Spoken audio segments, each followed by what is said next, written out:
आज से ठीक 15 साल बाद यूट्यूब बंद हो जाएगा और जितने लोग अभी क्रिएटर्स हैं और सिर्फ कंटेंट क्रिएशन से अपनी अर्निंग कर रहे हैं उनमें से 95% लोग उस टाइम पे बिना किसी काम के और बिना किसी कमाई के रह जाएंगे। और ये सारी चीजें मैं अपनी मर्जी से नहीं बोल रहा, लेकिन ये दाप रियलिटी है जो की बहुत ही जल्द सच होने वाली है, क्योंकि क्रिएटर्स इकोनॉमी 10 साल के अंदर खत्म हो जाएगी और एक नई इकोनॉमी स्टार्ट हो जाएगी। तो अगर आपने भी यूट्यूब को करियर बनाने का सोच रहा है तो रुक जाओ, ये वीडियो आप लोगों के लिए बहुत ही जरूरी है और साथ में उन सभी के लिए जो की ऑलरेडी या तो क्रिएटर्स है या फिर क्रिएटर बनने की सोच रहे हैं। मुझे पता है आप में से काफी सारे लोगों को मेरी कई बात में से अभी तक कुछ भी समझ नहीं आया होगा, क्योंकि जो चीजें मैं बोल रहा हूँ और जो इन्फॉर्मेशन मैं आज इस वीडियो में देने वाला हूँ इसके लिए आपको इकोनॉमिक्स की नॉलेज होना, टेक की नॉलेज होना, सोशल मीडिया की नॉलेज होना और साथ में फ्यूचर विजन को समझने की कैपेबिलिटी चाहिए। बट डोंट वरी, मैं आप लोगों के लिए हर एक स्टेप बाय स्टेप डिटेल में एक्सप्लेन करने वाला हूँ, वो भी डाटा और एक्सप्लेनेशन के साथ, ताकि ये भारी नॉलेज भी आप लोगों को इजिली समझ आ जाए। एंड बिलीव मी, ये मेरे यूट्यूब की रेट की सबसे वैल्यूएबल वीडियो होने वाली है और जो भी इस वीडियो को समझ गया फ्यूचर में सिर्फ वही सर्वाइव कर पाएगा। ओके, तो सबसे पहले शुरू करते हैं क्रिएटर इकोनॉमी क्या है। आप लोगों ने रिसेंटली देखा ही होगा कि हर कोई क्रिएटर बन रहा है। लिटरली में एक 9 to 5 जॉब करके आने वाला बंदा भी कंटेंट बना रहा है। जोमेटो स्विगी वाले डिलीवरी करते हुए कंटेंट बना रहे, लोग अपनी मैरिज लाइफ का कंटेंट बना रहे और बच्चे तो ऑलरेडी मिलियनर्स बन गए कंटेंट बना के। तो ये सब क्यों हो रहा है?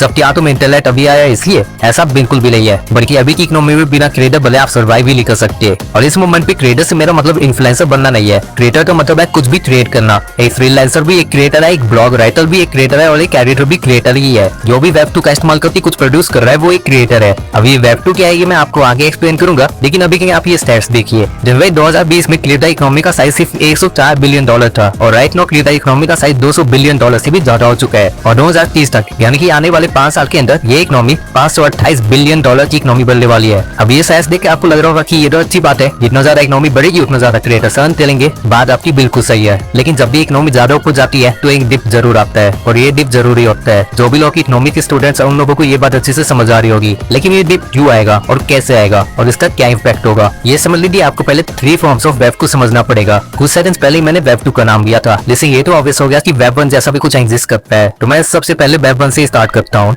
वेब 1 को तो मैं इजी लैंग्वेज में समझाऊं तो ये इंटरनेट का फर्स्ट फॉर्म है। यानी 1990 में जब लोगों ने पहली बार इंटरनेट को एक्सेस किया था उस फॉर्म को इंटरनेट का वेब 1 कहा गया था। अब वेब 1 के बारे में कुछ चीजें हैं जो आपको पता होना जरूरी है। वेब 1 में लोग सिर्फ इन्फॉर्मेशन को कंज्यूम कर सकते थे, उसे इंटरैक्ट नहीं कर सकते थे। यानी कि उस टाइम पे लोग इंटरनेट पे सिर्फ व्लॉग्स, डाटा वगैरह रीड कर सकते थे, उसे शेयर, लाइक या फिर उसमें इनपुट नहीं दे सकते थे। उस टाइम पे इंटरनेट या फिर कह लो वेब 1 में चीजें फिक्स थी, जिसे ज्यादा अपग्रेड नहीं किया जाता था और मोस्टली ये चीजें आर्टिकल्स या रीड ओनली पेजेस होते थे। और वेब 1 का एरा सिर्फ 2000 तक चला, क्योंकि फिर .com बबल बर्स्ट हुआ। एक ऐसा बबल बर्स्ट जिसकी वजह से अमेरिका की स्टॉक मार्केट सिर्फ 2 साल के अंदर ही अपनी 78% वैल्यू लॉस कर लेती है। नंबर की टर्म्स में बताऊं तो $5 ट्रिलियन।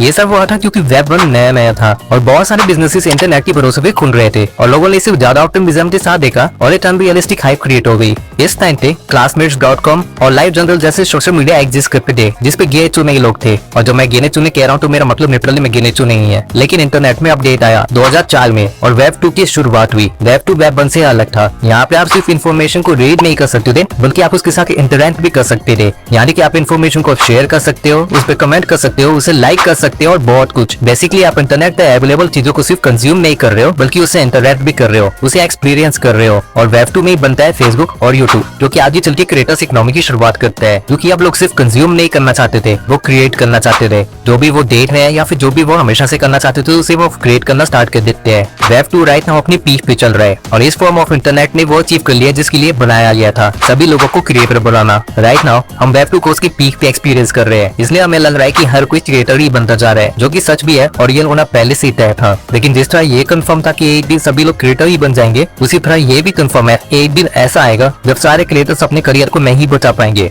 एंड टाइम के साथ रेस हार जाएंगे। और इसकी शुरुआत हो गई है वेब 3 की वजह से। अब वेब 3 क्या है? फिर मुझे वेब 3 को एक वर्ड में कंक्लूड करना हुआ तो मैं बोलूंगा डिसेंट्रलाइजेशन। वेब 1 की इमिटेशन थी कि उसे सिर्फ रीड किया जा सकता था, इसलिए वेब 2 बना जहाँ पे आप रीड एंड राइट दोनों कर सकते हो, यानी कि कंटेंट कंज्यूम भी कर सकते हो और क्रिएट भी कर सकते हो। लेकिन वेब 2 की एक इमिटेशन है जो कि हर क्रिएटर को पता है, वो है ओनरशिप। और वेब 3 इसी का सोल्यूशन है। वेब 3 में आप रीड, राइट एंड ओन तीनों कर सकते हो। जिन लोगों को नहीं पता उनको बता दूं कि यूट्यूब पे आप जो भी कंटेंट डालते हो उसके ओनर आप नहीं रह जाते, उसका ओनर यूट्यूब खुद बन जाता है। यूट्यूब के पास सारे राइट्स आ जाते हैं, वो जब चाहे आपकी कंटेंट को डिमोनेटाइज कर सकता है, उसे रिस्ट्रिक्ट कर सकता है या फिर टोटली रिमूव भी कर सकता है। और इसी की वजह से काफी सारे क्रिएटर्स अपनी क्रिएटिविटी को दबा के रखते हैं या फिर कह लो उनको फुल फ्रीडम नहीं मिल रही है, जिसके लिए एक्चुअल में इंटरनेट बना था। अभी भले ही दुनिया में जितने मर्जी क्रिएटर्स हो, लेकिन अल्टीमेटली वो सब के सब इन सेंट्रलाइज्ड अथॉरिटीज के अंदर ही काम कर रहे हैं। एब्सोल्यूट फ्रीडम नहीं है हमारे पास। हमारे कंटेंट से ये कंपनी पैसा कमाती है और उसमें से थोड़ा सा हिस्सा हमें दे देती सकती है। कह लीजिए कि कंटेंट क्रिएशन भी बेसिकली एक जॉब ही बन गया है। लोगों ने पहले जॉब की एक साइकिल क्रिएट करी जिससे परेशान होकर उन्होंने कंटेंट क्रिएशन स्टार्ट किया और क्रिएटर इकोनॉमी बनाई, लेकिन अब कंटेंट क्रिएशन भी जॉब साइकिल बन गई है, इसलिए अभी साइकिल को दोबारा ब्रेक किया जाएगा और एक नया सिस्टम बनाया जाएगा। नाउ आई नो आप लोगों का क्वेश्चन यही है कि नया सिस्टम क्या होगा और ये कब स्टार्ट होगा और हम इसे कैसे अडेप्ट कर सकते हैं। तो मैं एक एक करके सभी क्वेश्चंस का आंसर देता हूँ और आप लोगों से रिक्वेस्ट करता हूँ कि इस पार्ट को गलती से भी स्किप मत करना, क्योंकि ये पूरी वीडियो बनाने के पीछे मेरा मेन रीजन यही वाला पार्ट था। मैंने जस्ट कुछ सेकंड्स पहले आप लोगों को कहा था कि वेब3 का मतलब है डिसेंट्रलाइजेशन, यानी कि सेंटर अथॉरिटी जैसा कुछ एग्जिस्ट नहीं करेगा और हर एक क्रिएटर खुद की कंटेंट का पूरा मालिक होगा।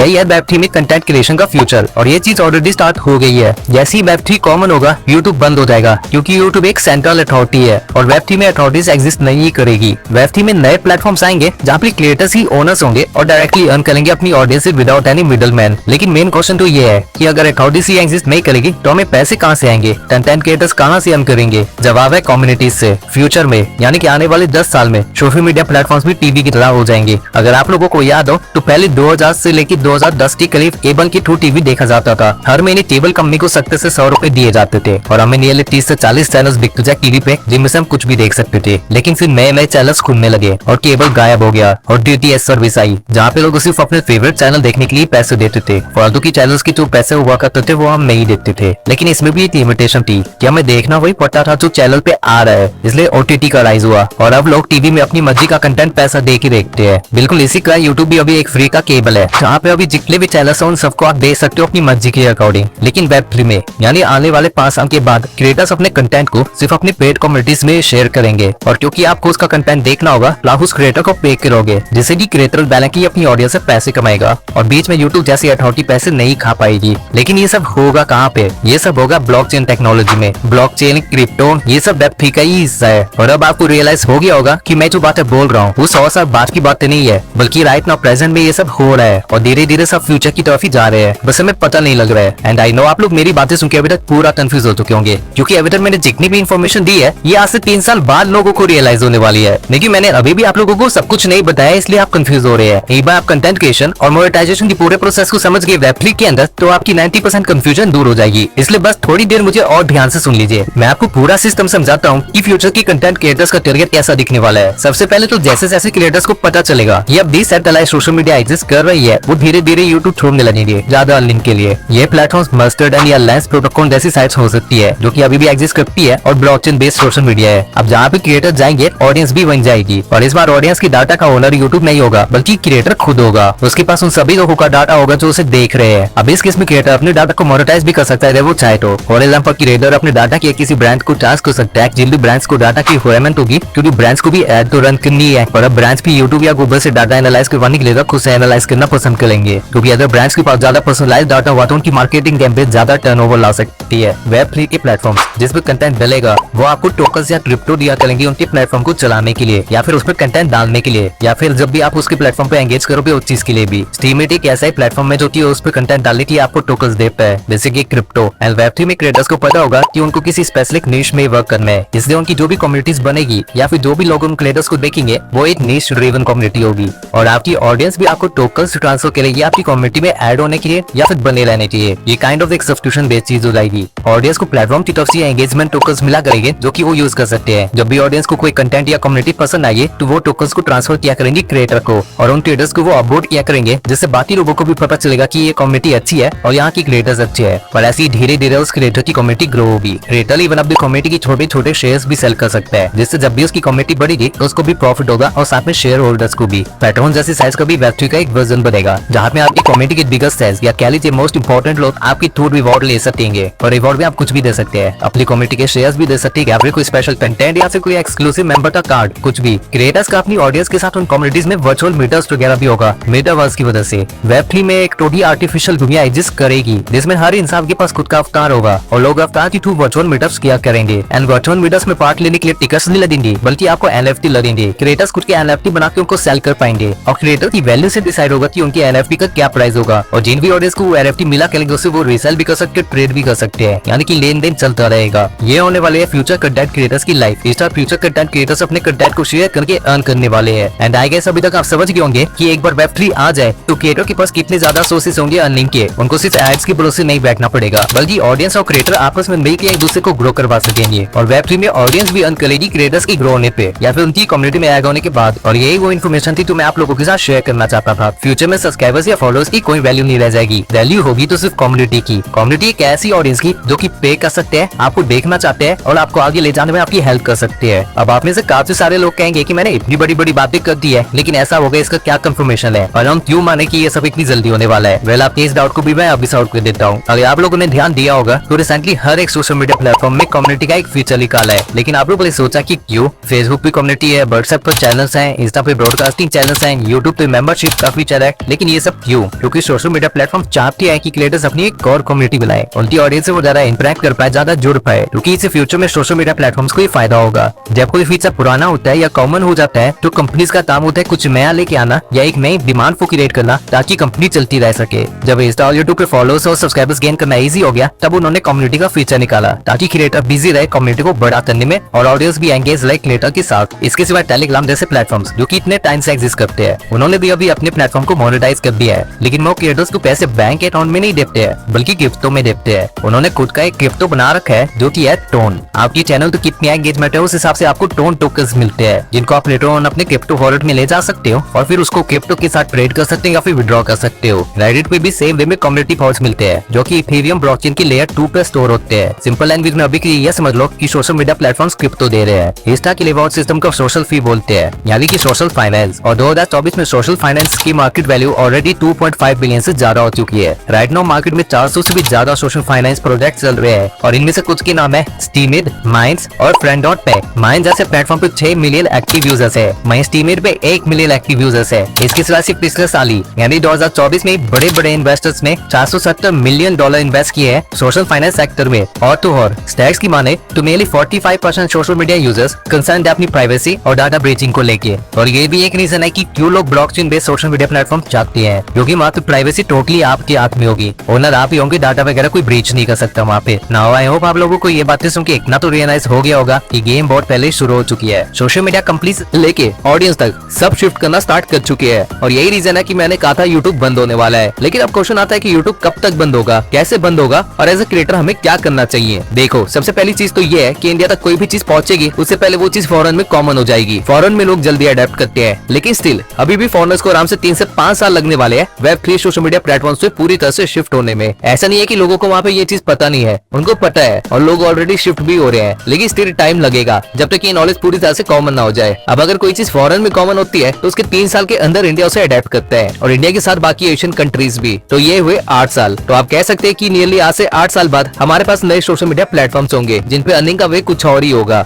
लेकिन हर कंट्री में सोसाइटी अलग अलग टीयर्स में बटी होती है और ठीक उसी तरह इंडिया में भी 3 टीयर्स ऑफ सोसाइटी है, जिनमें से फर्स्ट टीयर वाले जो इस चीज को 8 साल के अंदर अडेप्ट कर लेंगे, लेकिन टीयर 3 की ऑडियंस को इसे अडेप्ट करने में काफी टाइम लगेगा। तो आप अप्रोक्स इसे 10 साल मानते चल सकते हैं। 10 साल बाद पूरा इंडिया वेब3 को समझ चुका होगा और अडेप्ट भी कर चुका होगा। लेकिन ये टाइमलाइन थियोरेटिकल है, प्रैक्टिकल लाइफ में कभी भी कुछ भी हो सकता है। 10 साल का टाइम पीरियड तब है जब सब कुछ स्टेबल है दुनिया में और हमारी सरकार उसी तरह चले जिस तरह अभी चल रही है। लेकिन अगर थोड़ा भी वर्ल्ड पॉलिटिक्स या फाइनेंस इंडस्ट्री में कुछ होता है तो ये टाइम पीरियड आराम से 15 साल तक जा सकता है। लेकिन 15 साल लास्ट है, 15 साल से ज्यादा नहीं लगने वाले इस टेक्नोलॉजी और इकोसिस्टम को कॉमन होने में, क्योंकि तब तक जनरेशन एक्स जिनको टेक्नोलॉजी समझने में सबसे ज्यादा प्रॉब्लम होती थी वो नियरली खत्म हो चुकी होगी। मिलेनियर्स अपने 40 में होंगे और जनरेशन जेड जो कि हम है, हमें अडेप्ट करने में टाइम नहीं लगेगा। और जनरेशन अल्फा और बेटा जो कि अपनी यूथ में होगी वो तो पैदा इस चीज के साथ हुई होगी, तो उनके लिए बहुत ही कॉमन होगा। तो 15 ईयर हमारी टाइमलाइन है। 15 साल बाद आपको अपने करियर को बचाने के लिए दूसरी जगह शिफ्ट करना ही पड़ेगा। लेकिन क्या सब लोग अपना करियर बचा पाएंगे? जवाब है नहीं।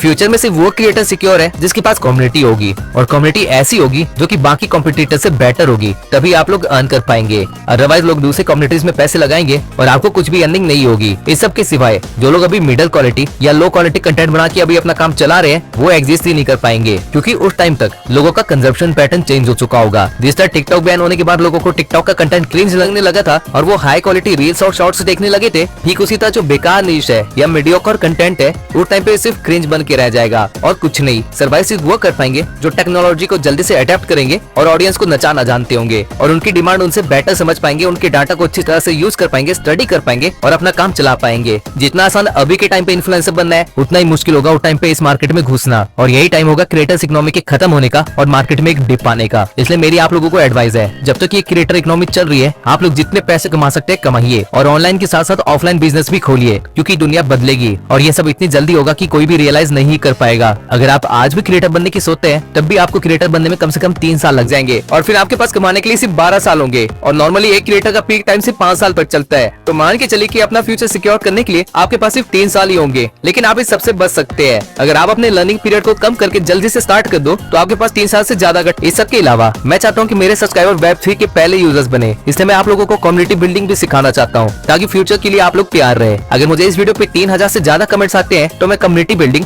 और पेड ऑडियंस कैसे ग्रो करनी है वो चीज भी आप लोगों को टोटली फ्री में सिखाऊंगा, वो भी पूरी ट्रांसपेरेंसी के साथ फ्यूचर टेक को ध्यान में रखते हुए। आई नो ये वीडियो काफी लोगों को अभी समझ नहीं आएगी, लेकिन ये फ्यूचर है और आज नहीं तो कल आप इस वीडियो पे दोबारा जरूर आओगे। तब तक के लिए मेक श्योर कि आप अपनी यूट्यूब जर्नी को स्टार्ट कर दे और इस वीडियो को जरूर देखें। मिलते हैं अगली वीडियो में।